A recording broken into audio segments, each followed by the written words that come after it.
मैंने आप सबको एक बहुत आवश्यक सूचना देने के लिए बुलाओ है यहाँ।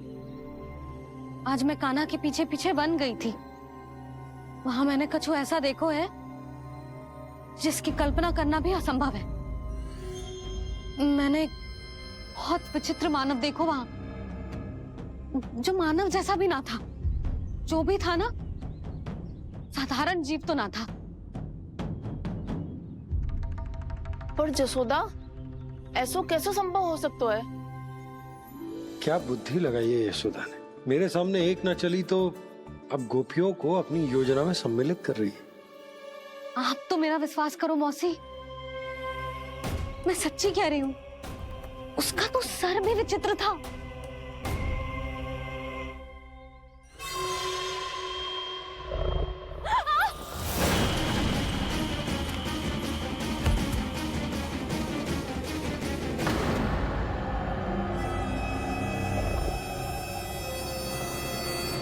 मैं असुर ना हूं रानी भाभी, मैं तो बंसी हूँ। बंसी, तू यहाँ क्या कर रहा है? रानी भाभी, कान्हा ने ये पोटली और मटकी देके भेजो है ताकि आपको पता चल जाए कि उन लोगों ने भोजन कर लिया है और वो सब सुरक्षित भी है। तू उन्हें अकेला छोड़ के यहाँ आ गए है और ये भी कह रहे हो कि वो सुरक्षित है। इतनी भी क्या शीघ्रता है वत्सासुर? ये जाल है, इसका छल है, पर मैं इसके बहकावे में नहीं आऊंगा।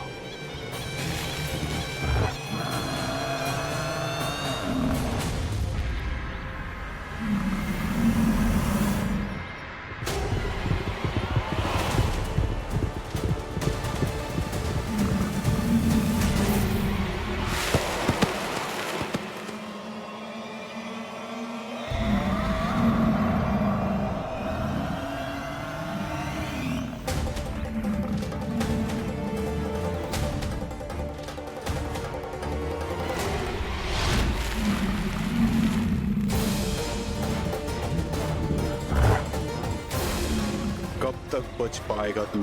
और स्वयं बच भी गया तो इन बालकों के प्राणों की रक्षा कैसे करेगा?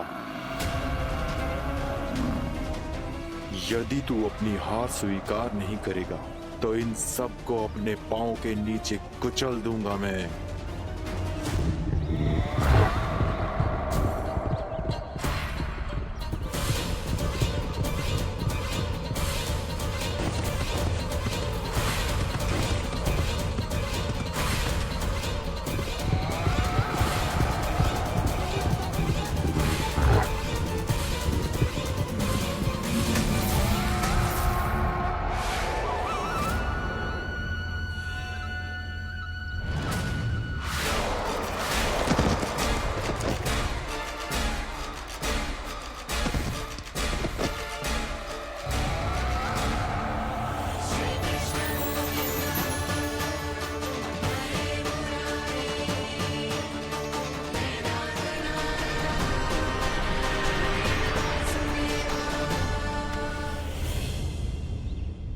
उलझन में क्यों प्रमिला? रामलीला, पर मैं तो वत्सासुर हूँ। अब हो, पर वत्स से पहले तो परिमीला थे। माँ भली असुर। तो फिर मैं वत्सासुर कैसे बना प्रभु?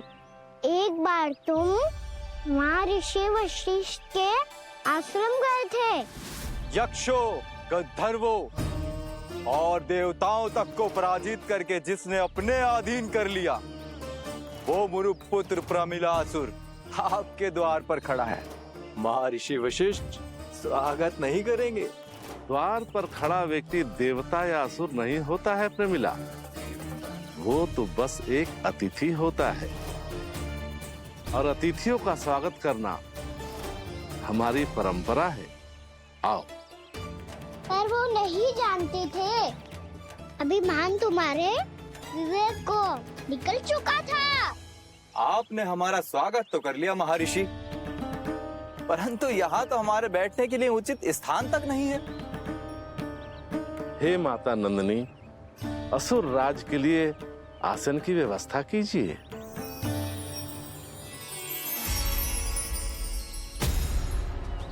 विराजिए असुर राज।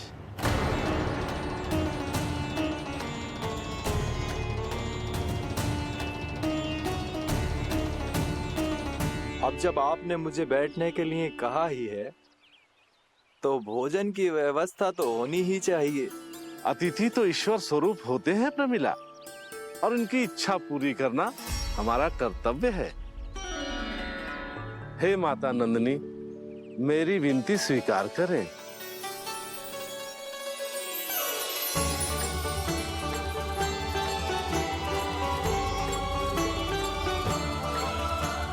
आरंभ करो प्रमिला।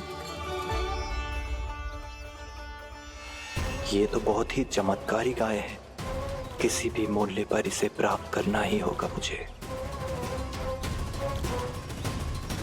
फिर तुमने ऋषि वशिष्ठ से नंदिनी को पाने की योजना बनाई और कुछ ही दिन के बाद ब्राह्मण का रूप लेकर उनके आश्रम पहुंच गए।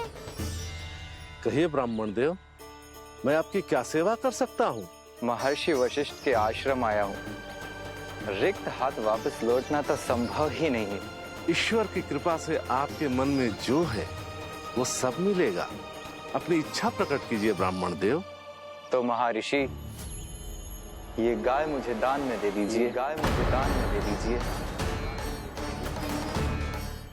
किस सोच विचार में पड़ गए महर्षि?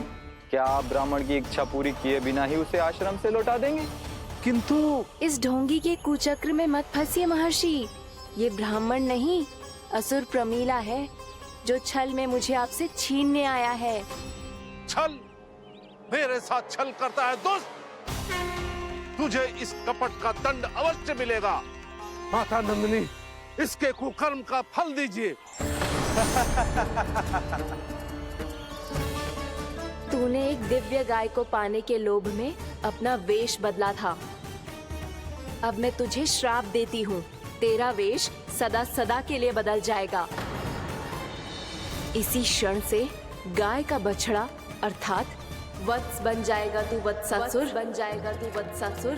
ये क्या हो रहा है मुझे?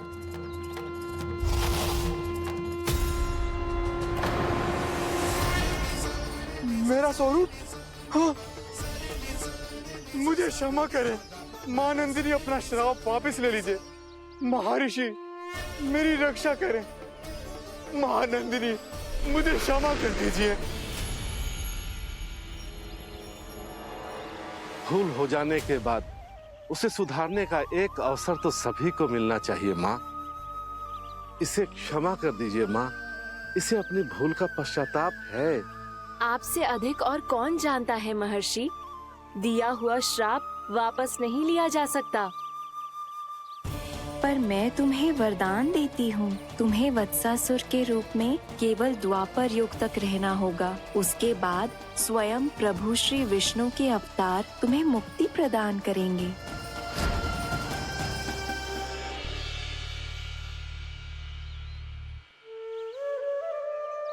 मुझ जैसे मूर्ख अभिमानी दुष्ट को भी आपने मुक्ति प्रदान की प्रभु। जब भी किसी को अपनी भूल का आभास होता है, वो उसी क्षण क्षमा पाने की योग्य बन जाता है। और जिसने वर्षों तक पश्चाताप भी किया हो, उसके लिए तो मुक्ति का मार्ग भी सहज खुल जाता है।